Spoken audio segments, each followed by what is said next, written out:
네, 안녕하세요. 청광호입니다. 좀 잘 쉬셨죠? 근데 이거를 우리 노무사님들 어떻게 생각할지 모르겠는데 질문이 많긴 한데 아직까지 전곡을 찌른 질문은 없어요. 아직 좀 해소되지 않은 부분들이 있다고? 또 어떤 게 궁금하실까요? 네, 어선원 재보상법 적용이 돼서 소음성 난청을 이제 신청을 하고 싶다고 하시면 진행 절차는 어떻게? 진행 절차 정말 이거는 산재랑 똑같습니다. 가까운 이비인후과를 가셔서 수능 철적 검사를 하시겠죠. 그래서 육분법을 계산을 해서 일단 최소 편측이 40dB가 나와야 되겠죠. 그러면은 이제 여러 가지 경력을 확인을 해야 되겠죠. 이게 확인됐다. 그러면 이제 수협에다가 지역본부에 주로 접수를 하는 거예요.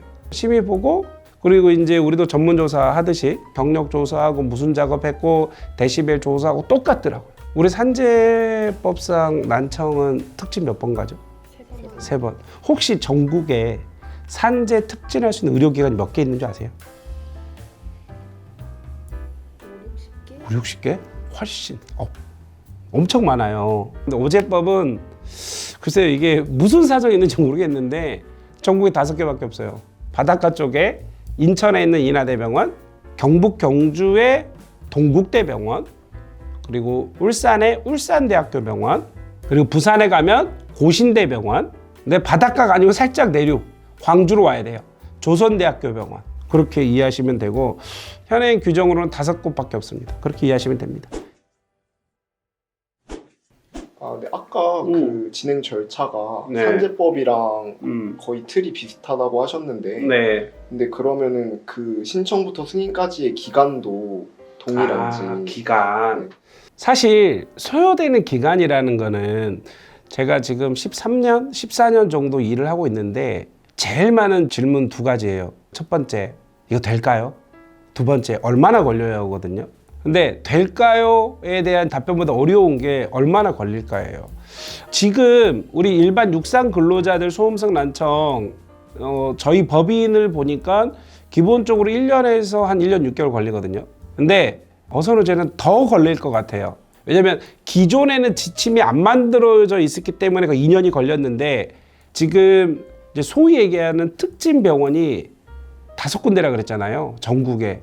그러면 얼마나 대기가 많겠습니까? 대기가 많으면 더욱 걸리겠죠. 전문조사 양도 늘어날 것이고 같은 병원이지만 특진도 늘어날 것이고 그래서 기간은 플러스 6개월 정도 더 생각하셔야 되지 않을까 싶은데요. 네네 그렇습니다.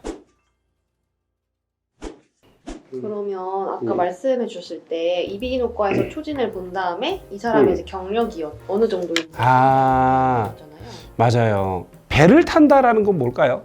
지금 주 40시간이니까 월화수목금 배 타고 예를 들면 토요일 일요일 안 타고 좀 이상하지 않아요? 그런 배 타는 분이 있을까요?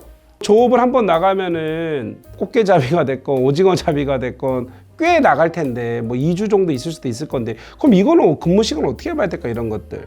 이거는 법에 나와 있지는 않은데요. 지금 수협의 업무 처리 내용을 보면은 우리 일용 근로자들 있잖아요. 육상 근로자들. 일용 근로자도 비슷하잖아요. 이분들 경력 어떻게 따지는지 아세요 혹시? 200일 근무하면 1년. 이것도 똑같아요. 그래서 이걸 가지고 확인하면 되고 지금 저희 법인에서 최근에 된 게 한 5건쯤 되는데 어선원 재보상법상 즉 어제법상 소음성 난청의 3년 이상 경력을 입증하기가 더 저는 쉬운 것 같아요. 배는 사실 탈 때마다 경찰한테 해경에게 뭐라 그러죠? 신고? 신분증도 대조하잖아요. 그래서 경력은 파출소 가면 된다. 다르죠. 우리 육상 근로자는 4대 보험자를 떼야 되는데 혹시 직접 진행하고 싶으신 분이 계실까봐 말씀을 드리는 건데 해양경찰서 아무 데나 가세요. 그러면 내가 배 탔던 기록을 받아볼 수 있어요. 저희가 지금까지 주로 난청에 대해서 조금 질문을 드렸었는데 어선원의 경우에 난청 외에 인정될 수 있는 직업병은 어떤 게 있는지 궁금합니다. 그러니까 배를 타면은 기본적으로 어선원 있잖아요. 뭐 갑판원이 됐건 기관실이 됐건 단순 조업이 됐건 시끄러워요. 그래서 대표적인 거고 양망기라 그래가지고 뭐 이렇게 그물을 이렇게 끌어올려요. 양망. 그러니까 끌어올리는 게 있거든요. 사고가 많이 나요. 낚싯바늘이 찢기기도 한대요. 그리고 케이지 같은 거를 엄청 쌓기도 하더라고. 무거운 게. 그럼 이거 많이 들 거 아닙니까? 그럼 어디요? 어깨도 안 좋을 거고 어창에다가 넣은 거를 꺼낸다. 그러면 허리를 굽혔다 폈다. 당연히 요추부에 중량물 취급 작업을 해서 부담이 오겠죠. 저는 난청 못지않게 요추 그리고 어깨, 무릎 이런 근골 질환이 잘 될 것 같아요. 그리고 이제 두 번째로는 배는 뭐 이렇게 노저어서 갈까요? 뭘로 가죠? 엔진이 있을 거잖아요. 디젤. 디젤은 뭐가 나올 수 있다? 디젤 연소 물질. 디젤 연소 물질은 대표적으로 무슨 암? 폐암.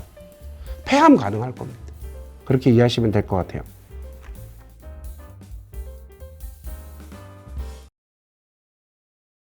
저는 이 일을 할 때 보면은 늘 어떤 산업의 패러다임, 그러니까 우리가 어떤 산업을 이끈 사람은 아니지만 어떤 산업이 어떤 사건이 된다. 좀 이런 게 있다고 봐서 우리 노무사님들과 이런 좀 시간을 가졌는데 오늘 이렇게 촬영에 협조해 주시고 본업도 있으신데 감사드리고 부족하지만 많이 느꼈으면 좋겠고 그리고 앞으로도 계속 이렇게 실무하면서 서로 발전해 나가면 좋을 것 같아요. 예. 그리고 이제 부족한 내용이지만 봐주셔서 감사드립니다. 다음에 뵙겠습니다. 고맙습니다.